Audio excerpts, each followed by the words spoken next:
Good afternoon, everyone. My name is Shani Zamorao. And this study of the cycle of refrigerator system and four major components in the compressor, condenser, expansion valve, carburetor. The compressor, this is heart of whole of refrigeration system. First one, pressure motor is the power source of the AC system. It it takes in low low temperature standard vapor, uh, low low temperature saturated vapor of 45 and 65 psi, and compress it turning it into high temperature to high pressure. It superheat vapor 350 to 500 psi. So, the the condenser coil, uh,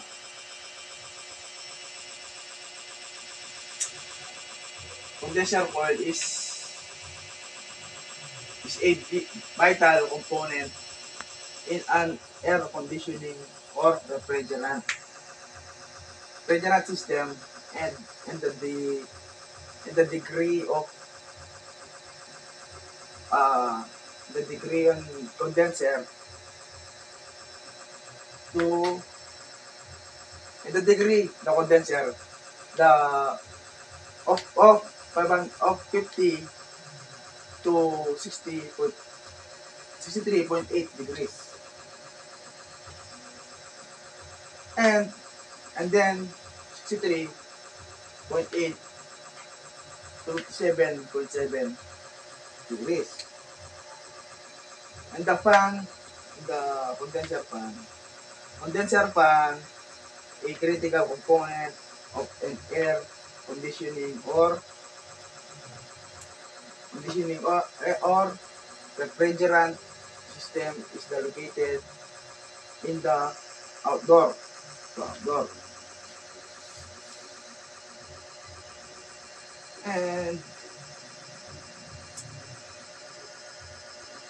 unit is primary function is to draw and air across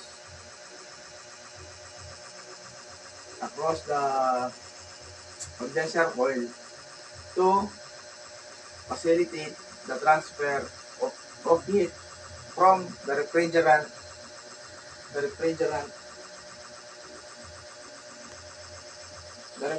to the outside. Right? So the next, and high pressure